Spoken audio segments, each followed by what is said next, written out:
बिस्मिल्लाहिर्रहमानिर्रहीम। अस्सलाम वालेकुम दोस्तों, एक नई वीडियो के साथ हाज़िर हैं। चलें अपनी वीडियो स्टार्ट करते हैं। अभी कल मैंने आपको एक वीडियो बना के दी है जिसके अंदर मैंने आपको बताया कि अमेरिका ने अपने 6th जनरेशन के जहाज़ के ऊपर ऑफिशियल काम स्टार्ट कर दिया है। एक उन्होंने कॉन्फिडेंशियल पेपर इशू किया है जिसके अंदर उन्होंने डेफिनेटली कंपनीज़ के साथ जो है वो रब्ता किया है और इन कंपनीज़ को उन्होंने 6th जनरेशन के जहाज़ के ऊपर आप कह सकते हैं कि इनिशियल ब्रीफिंग दी है। एनीवे, अब अमेरिकन एयरफोर्स की तरफ से कुछ और बातें सामने आ रही हैं जिसमें वो ये कह रहे हैं कि 6th जनरेशन के जहाज़ की तैयारी के अंदर हम वो गलतियां नहीं करेंगे जो हमने F-35 जहाज़ की एक्विजिशन में की हैं। F-22 जब अमेरिकन एयरफोर्स ने तैयार करवाया था, जो कि ATF प्रोग्राम जिसको बोला जाता है, जिसके अंदर दो कंपनीज शामिल थी, लॉकहीड मार्टिन और नॉर्थरोप ग्रमन। दोनों ने अपना अपना जहाज़ तैयार किया था, YF-23 और YF-22। तो उस वक्त तो जहाज़ की जो रिक्वायरमेंट्स थी उनकी सिलेक्शन में अमेरिकन एयरफोर्स से गलती हो गई थी। एक ऐसा जहाज़ अमेरिकन एयरफोर्स ने तैयार करवा लिया था जो कि फ्यूचर एयर वॉरफेयर के लिए जो है वो फिट नहीं आ रहा था। खैर, अमेरिकन एयरफोर्स ने जल्दी से अपनी इस प्रॉब्लम को जो है वो फिक्स किया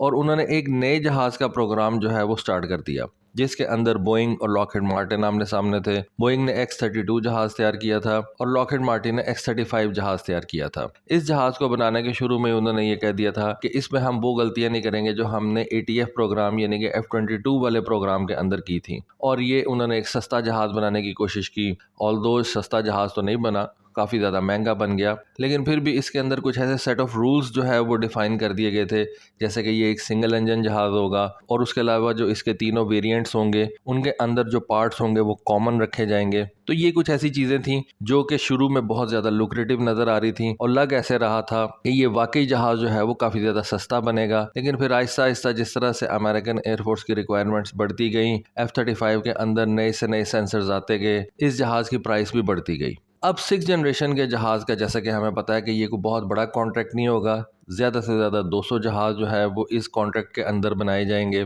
तो इस वजह से इस जहाज़ की जो प्राइस है वो भी बहुत ज़्यादा होगी। लेकिन अब एक और ऐसी वजह सामने आ रही है जिससे ये हम कह सकते हैं कि इस जहाज़ की प्राइस जो है वो इंतहाई ज़्यादा होगी। उसकी क्या रीज़न है? देखें, जब आप किसी कंपनी के साथ कोई मुआहिदा करते हैं ना, मसलन अमेरिकन एयरफोर्स ने F-35 के लिए लॉकहीड मार्टिन के साथ मुआहिदा किया, तो लॉकहीड मार्टिन के साथ जो मुआहिदा जितना भी सख्त रखा जाएगा ना, उस हिसाब से उस कॉन्ट्रैक्ट की प्राइस होगी। 6th जनरेशन के जहाज़ के लिए अमेरिकन एयरफोर्स कह रही है कि हम वो गलतियां नहीं दोहराएंगे जो हमने F-35 की एक्विजिशन में दोहराई।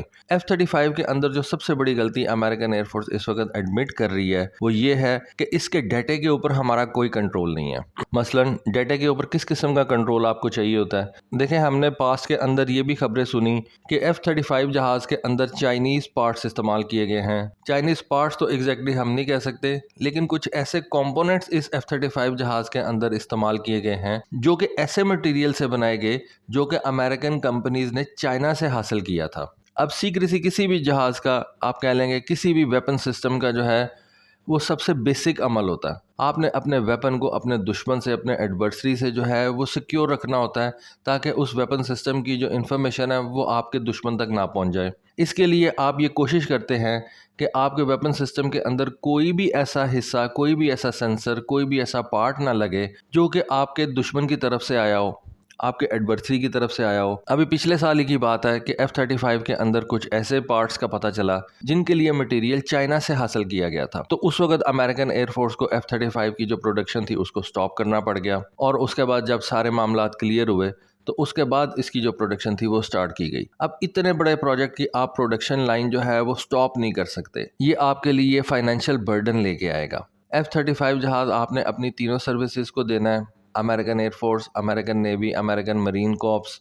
उसके अलावा दुनिया की बहुत सी कंट्रीज़ जो हैं वो इस जहाज़ के ऊपर रिलाई कर रही हैं, इसको परचेज़ कर रही हैं। तो आप इस जहाज़ की जो प्रोडक्शन लाइन है उसको स्टॉप नहीं कर सकते। एक तो ये बैड इम्पैक्ट जो है वो जाता है दुनिया के ऊपर कि देखें जी, F-35 की प्रोडक्शन लाइन ही स्टॉप हो गई। क्यों स्टॉप हो गई? क्योंकि इसके अंदर एक ऐसा पार्ट इस्तेमाल हुआ है जिसको बनाने में चाइना से मटीरियल हासिल किया गया, इस वजह से स्टॉप हो गई। तो अमेरिकन एयरफोर्स ये चाह रही है कि जो भी कॉन्ट्रैक्टर इस 6th जनरेशन के जहाज़ के अंदर हिस्सा ले, देखें एक कंपनी जो है वो ये 6th जनरेशन का जहाज़ नहीं बना सकती। जो मेन कॉन्ट्रैक्टर होगा उसको सब कॉन्ट्रैक्ट्स जो है वो देने पड़ेंगे। मसलन मैं आपको एक छोटी सी मिसाल देता हूँ। 6th जनरेशन के जहाज़ के लिए जो इजेक्शन सीट होगी वो अमेरिका में तैयार नहीं होगी। बहुत चांसेस ये हैं कि 6th जनरेशन के इस जहाज़ की जो इजेक्शन सीट है वो ब्रिटेन के अंदर मार्टिन बेकर तैयार करेगी। ये मैंने आपको एक मिसाल दी है। उसके अलावा अगर 6 जनरेशन के जहाज़ का कॉन्ट्रैक्ट जो है वो लॉकहीड मार्टिन को मिलता है, तो एक बात मैं आपको और बता देता हूँ कि 6 जनरेशन के जहाज़ का जो रडार होगा वो नॉर्थरोप ग्रमन बनाएगी, क्योंकि नॉर्थरोप ग्रमन और रेथियन ऐसी कंपनीज हैं जो कि रडार बनाने में माहिर समझी जाती हैं। लॉकहीड मार्टिन जो है वो उस तरह से इस मामले में इतनी ज़्यादा एक्सपीरियंस नहीं है। इस वक्त भी जो F-22 जहाज़ है जिसका मेन कॉन्ट्रैक्टर लॉकहीड मार्टिन है, उसके अंदर जो रडार इस्तेमाल हुआ है वो नॉर्थरोप ग्रमन का बनाया हुआ है। F-35 के अंदर जो रडार इस्तेमाल हुआ है वो नॉर्थरोप ग्रमन का बनाया हुआ है। उसके अलावा जो F-16 का इस वक्त जो सेबर रडार है, जो कि एइसा रडार है, वो नॉर्थरोप ग्रमन कंपनी तैयार करती है। हालांकि ये तीनों जहाज़ जो हैं इनका प्राइम कॉन्ट्रैक्टर लॉकहीड मार्टिन है।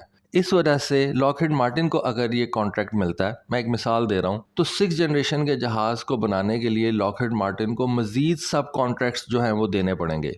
मार्टिन बेकर को जो है वो इजेक्शन सीट का कॉन्ट्रैक्ट देना पड़ेगा, नॉर्थरोप ग्रमन को उसको जो है वो रडार बनाने का कॉन्ट्रैक्ट देना पड़ेगा, हो सकता है रेथियन को उसको जो है वो कॉन्ट्रैक्ट देना पड़ जाए। वेपन सिस्टम जो है वो ज़्यादातर आप कह सकते हैं कि रेथियन की तरफ से आएंगे। एमरैम मिसाइल जो है वो रेथियन का बनाया हुआ है। जो आने वाले वेपन सिस्टम्स होंगे, ख़ासतौर पे एयर टू एयर मिसाइल्स, ज़्यादातर चांसेस यही हैं कि वो रेथियन कंपनी तैयार करके देगी, या हो सकता है कि बोइंग का जो डिज़ाइन है, जो बोइंग एक मिसाइल तैयार कर रही है, वो इस नए 6 जनरेशन के जहाज़ में इस्तेमाल किया जाए। तो सब कॉन्ट्रैक्ट्स तो देने पड़ेंगे। अब अमेरिकन एयरफोर्स उस डेटे के ऊपर जो है वो कंट्रोल चाहती है जो इस 6 जनरेशन के जहाज़ के कॉन्ट्रैक्टर्स के लिए बनाया जाएगा। इसको बेसिकली कहा जाता है सस्टेनमेंट डाटा। अब F-35 के सस्टेनमेंट डाटा के ऊपर अमेरिकन एयरफोर्स का कोई कंट्रोल नहीं है। ये सारे का सारा डाटा जो है वो लॉकहीड मार्टिन खुद से कंट्रोल करती है। इस वजह से अमेरिकन एयरफोर्स समझती है कि इसके अंदर कुछ ऐसे पार्ट्स शामिल हो गए जिनमें चाइना का माल जो है वो इस्तेमाल हुआ था।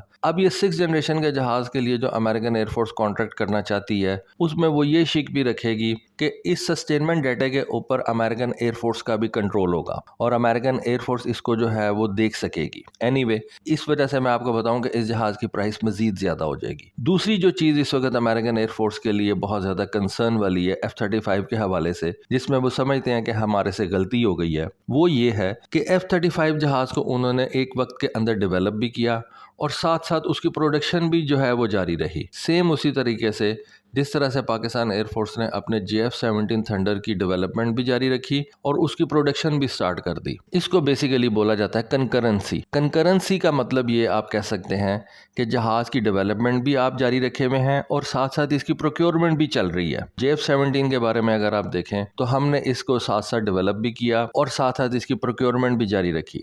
F-35 के मामले में भी बिल्कुल यही हुआ था कि टेस्टिंग के दौरान जो इसकी प्रॉब्लम सामने आती थी उनको बाद में फिक्स करना बड़ा मुश्किल हो गया था, क्योंकि कॉन्ट्रैक्ट इस तरह से डिज़ाइन किया गया था, कॉन्ट्रैक्ट इस तरह से लिखा गया था कि लॉकहीड मार्टिन के ऊपर कोई ऑब्लिगेशन नहीं थी कि जो प्रॉब्लम टेस्टिंग के सामने आएगी उसको हमने किस तरह से रिजॉल्व करना है।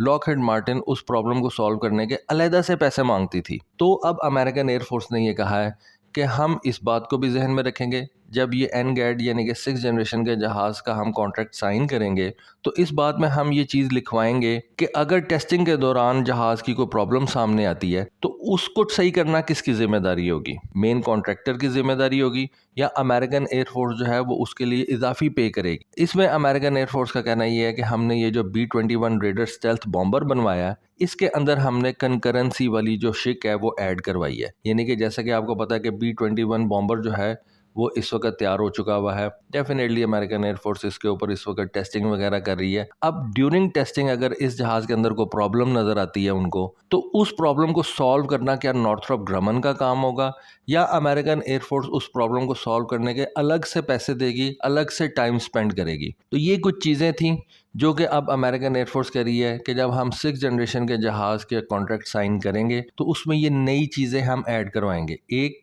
तो सबसे पहले डाटा जो है वो अमेरिकन एयरफोर्स के कंट्रोल में होगा। दूसरा, कंकरेंसी जो है उसको वो जहन में रखेंगे ताकि जैसे जैसे जहाज़ जो है उसको डेवलप किया जाए और उसकी प्रोक्योरमेंट भी हो, तो उसमें उस वक्त कोई अगर प्रॉब्लम नज़र आती है तो उसको किस तरह से सॉल्व किया जाएगा और उसकी जो कॉस्ट है वो कौन बेयर करेगा। तो देखें, इस वक्त एक जहाज़ तैयार करना है, अमेरिकन एयरफोर्स आज से पहले कितने ही जहाज़ जो है वो तैयार कर चुकी है। अमेरिकन एयरफोर्स नहीं, बेसिकली अमेरिकन कंपनीज, लेकिन अमेरिकन एयरफोर्स जो है उसने सारे इन जहाज़ों के कॉन्ट्रैक्ट्स जो हैं वो किए हुए हैं, साइन किए हुए हैं। वर्ल्ड वॉर 2 से लेके आज तक अमेरिका के पास कितने ही किस्म के जहाज़ जो है वो आए, लेकिन फिर भी आप ये देखें कि अमेरिकन एयरफोर्स आज भी अपने इवन कॉन्ट्रैक्ट साइनिंग के अंदर जो है वो जिद्दत लेके आ रही है और अपने पिछले मॉडल को जो है वो बदल रही है। तो इससे हमें इस बात का पता चलता है कि आप कोई भी चीज़ परफेक्ट नहीं कर सकते। डेफिनेटली जब ये 6th जनरेशन का जहाज़ तैयार होगा, इसके तैयार होने के बाद इसके अंदर प्रॉब्लम्स जो हैं वो सामने आएंगी और फिर उन प्रॉब्लम्स के ऊपर जो है वो नज़रसानी की जाएगी। तो ये एक प्रोसेस जो है वो चलता रहता है। तो दोस्तों ये थी आज की वीडियो, ये थी आज की इन्फॉर्मेशन। होपफुली आपको आज की वीडियो, आज की इन्फॉर्मेशन पसंद आई होगी।